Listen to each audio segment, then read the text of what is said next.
आज मैं क्लास 12 का चैप्टर 1 स्टार्ट कर रही हूँ, रिलेशन एंड फंक्शंस। पहले हम उसमें रिलेशंस पढ़ेंगे, तो स्टार्ट करते हैं। रिलेशंस में हमने 11th में देखा होगा, पहले आता है कार्टेशियन प्रोडक्ट, जिसमें होते हैं order pair.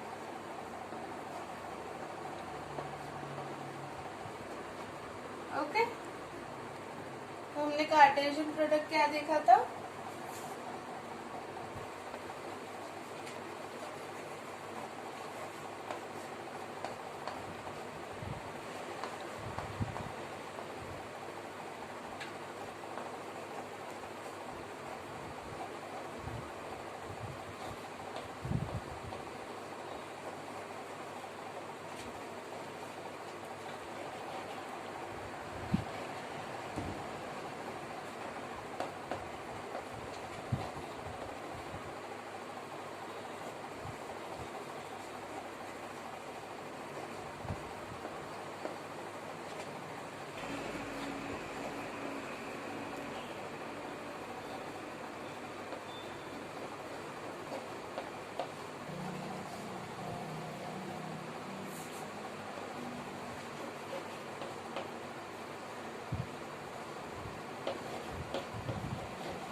Cartesian product, it is the collection of all possible connections between the element of two sets taken in order.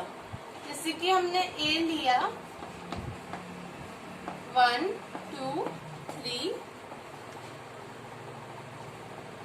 B लिया 2 3 4। तो हम इसके A क्रॉस B जब बनाते थे 11th में हमने किया होगा ये, तो हमारे इसके सारे सबसेट्स आ जाएंगे, जैसे कि 1 1। हम इसको ऐसे बनाते थे 1 2 3 2 3 4, इसका इससे, इसका इससे, इसका इससे 2 2 3 2 4 3 2 3 3 3 4। हम इसमें अब सबसेट्स लिख लेंगे। 1 के साथ 2, 1 के साथ 3, 1 के साथ 4, 2 के साथ 2, 2 के साथ 3,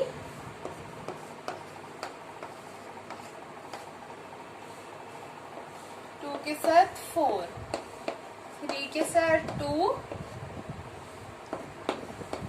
3 के साथ 3 और 3 के साथ 4। तो ये हमारा एक पूरा सेट हो गया, और ये हमारा यूनिवर्सल सेट है, क्योंकि इसमें A क्रॉस B के सारे एलिमेंट्स, जितने भी इसके रिलेशंस बनेंगे, वो सारे एलिमेंट्स इस सेट में आ रहे हैं। तो हम इसको U से डिनोट करते हैं, तो ये यूनिवर्सल सेट माना जाता है। अब हम रिलेशन देखेंगे, रिलेशन का असली मीनिंग क्या होता है। Relation, when a condition is defined on a Cartesian product and the order pair are collected with the help of this condition, then this collection is known as relation set.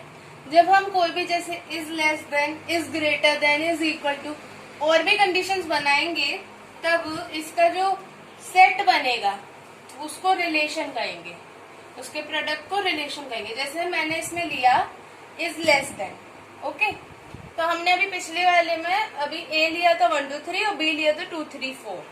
तो हम इसमें is less then यानी A, यानी जब हमने इसके sets बनाए थे, जो फर्स्ट नंबर है वो सेकंड नंबर से छोटा है, तो हम इसमें लेंगे 1 2 1 2 1 3 1 4, ओके। 2 से लेंगे 2 2 इक्वल है तो नहीं आएगा, 2 3 2 4 3, 2 बड़ा है 3, इसलिए नहीं लेंगे। 3, 3 इक्वल है, नहीं लेंगे। 3, 4 तो इसमें हमारे 6 आ जाएंगे जो लेस देन है, यानी first number is less then second number. अब ग्रेटर देन में देखेंगे तो सिर्फ एक नंबर आएगा जो आ रहा था 3, 2, क्योंकि बाकी सब छोटे हैं। ओके, अब हम इज इक्वल टू में देखेंगे तो आएगा 2, 2 एंड 3, 3। ये हमारा जो यूनिवर्सल सेट था उसमें से हम ये अलग अलग सेट्स बने हैं, is less than, is greater than, is equal to. अब हमारे यही 3 कंडीशंस नहीं है, इनफाइनाइट कंडीशंस बन सकती हैं रिलेशन पे। तो हम देखेंगे कि नंबर ऑफ रिलेशन कितने होते हैं एक सेट पे, ठीक है, कितने रिलेशंस होंगे। Number of relations of A cross B 2 की पावर mn, जहाँ n ऑफ A होता है m और n ऑफ B होता है n, तो n of A cross B is equal to mn। ये आपने 11th में ऐसा देखा होगा, जब हम इसका कार्टेशियन प्रोडक्ट निकालते हैं तो mn हो जाएगा ये। और जो प्रॉपर रिलेशन यानी जो हमारा फाई होता है पूरे सबसेट में, उसको एक्सक्लूड करके प्रॉपर रिलेशंस कितने होंगे 2mn-1। अब इसके बाद हम देखेंगे टाइप्स ऑफ रिलेशन।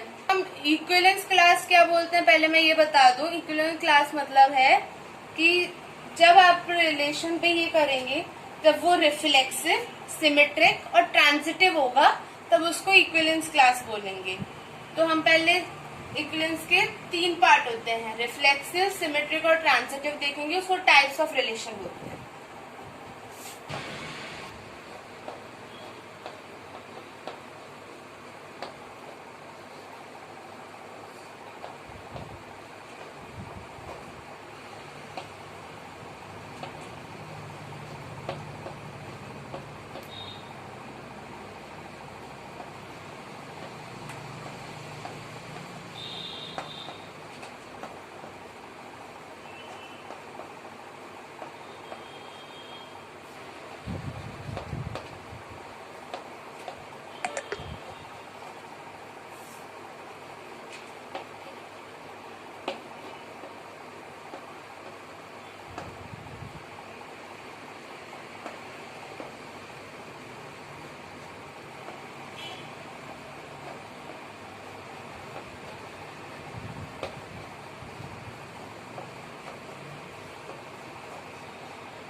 स्टार्ट कर। Types of relations. Identity relation. When a relation is defined on set A and if it contains all the equal order pair and only equal order pair of A cross A, यानी identity में सिर्फ order pair होंगे, equal order pair यानी 1, 1, इसके बना रही हूं मैं 2, 2, 3, 3, 4, 4। इसमें सिर्फ इक्वल ऑर्डर पेयर होंगे और ओनली इक्वल ऑर्डर पेयर होंगे A क्रॉस A के। इसमें कोई भी नहीं आ सकता, जैसे 1, 2 नहीं आ सकता, इसमें नहीं आएगा कोई दूसरा भी। जो यूनिवर्सल सेट है उसमें से सिर्फ ये होंगे आइडेंटिटी में जो इक्वल होंगे और सिर्फ इसमें ये ही आएंगे। इसके बाद है reflexive relation. Reflexive relation. When a relation is defined on set A and if it contains all the equal order pair of A cross A. आपको ये आइडेंटिटी की तरह लग रहा होगा, बट ये all the equal order pair है, यानी इसमें और भी आ सकते हैं, बट सारे equal order pairs होने चाहिए। आइडेंटिटी में क्या था, सिर्फ इक्वल पेयर होने चाहिए। तो इसमें आ सकता है 1 1, 2 2, 3 3, 4 4। ये तो कंपलसरी है, ये होंगे, बट इसमें आप जैसे और भी सेट्स ले सकते हैं, ये इसमें ले सकते हैं, ये यानी और भी आ सकते हैं, बट ये चारों होने कंपलसरी हैं। Okay, equal pair order pair होंगे, लेकिन और भी आ सकते हैं। इसके बाद है सिमेट्रिक रिलेशन।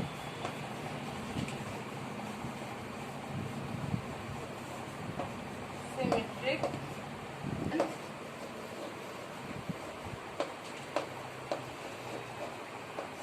इसकी कोई डिफाइन नहीं है, इसकी सिर्फ फॉर ऑल इसमें लिखेंगे for every 2 R there exist. इसको कहते हैं फॉर एवरी, इसको कहते हैं there exist. B comma A belongs to R.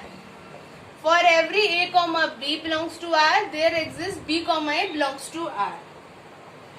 अब जो एवरी आइडेंटिटी फंक्शन होता है, आइडेंटिटी रिलेशन इससे पहले जो बताया था वो हमेशा सिमेट्रिक होगा। जैसे कि आइडेंटिटी में क्या थे, 1 1 2 2 3 3 4 4, सिर्फ ये थे।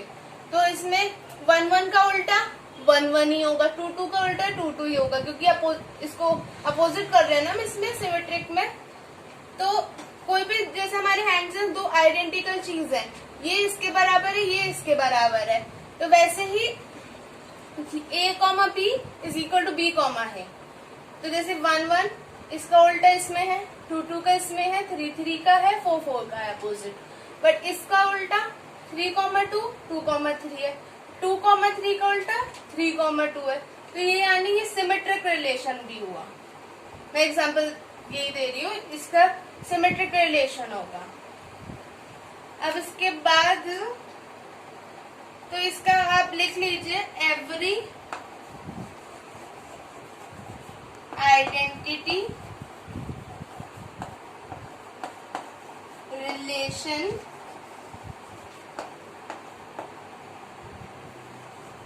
Is symmetric. Okay, transitive relation, इसमें भी मैथमेटिकल फंक्शन से लिखेंगे for every a comma b and b comma c belongs to R, there exist a comma c belongs to R।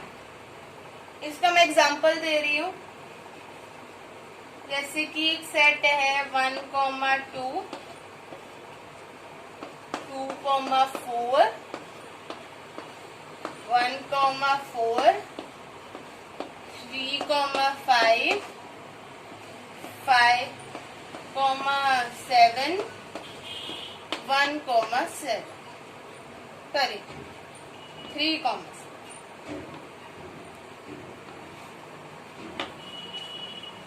तो हम इसका देखते हैं ट्रांजिटिव के हिसाब से, a comma B 1 2 and b comma c 2 4 belongs to R, ये relation R है, belongs to R, there exist a comma c यानी 1 4, ये 1 4 belongs to R, यानी ये अभी तक तो ट्रांजिटिव चल रहा है। 3 5 यानी a कॉमा b, 5 7 यानी कि b comma c, so a comma c यानी 3 7 बिलोंग्स टू R, यानी ये। तो ये पूरा सेट ट्रांजिटिव हुआ, क्योंकि अगर ये है तो इनके a कॉमा c होंगे।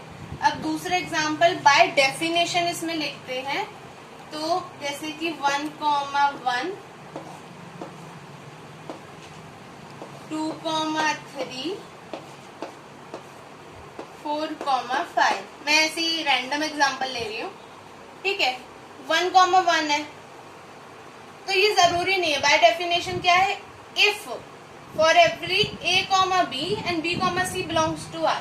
a कॉमा b है, b कॉमा c नहीं है, तो हमें a कॉमा c चेक करने की जरूरत नहीं है। अगर a कॉमा b है तो वो ट्रांजिटिव होगा। अगर यहाँ होता 1,1 और 1,4 तो हमें यहाँ से 1,4 यानी a,c होना चाहिए। अब इसमें b,c है ही नहीं तो हमें चेक करने की a,c है ही नहीं। तो अगर if है तो then चेक करेंगे, if नहीं है तो हम then भी चेक नहीं करेंगे, उसको ट्रांजिटिव बोलेंगे। ओके, जैसे कि मैंने इक्विवेलेंस पहले से बताया था कि उसका मतलब मैं डिफाइन बोल दे रही, if the relation is reflexive, symmetric, transitive, then it is the equivalence relation. इसके क्वेश्चंस आपको 1.1 एक्सरसाइज में मिलेंगे। आप आदि शर्मा एनसीईआरटी दोनों से ट्राई कर सकते हैं। आपको जो भी ना आए मुझसे डाउट्स पूछ सकते हैं कमेंट सेक्शन में, और भी एक्सरसाइज लगानी हो और फर्स्ट 1.1 एक्सरसाइज लगाइएगा और मुझे बताइएगा। मैं अगली क्लास में इसके क्वेश्चन सॉल्व कराऊंगी। Please like and subscribe my channel. Thank you.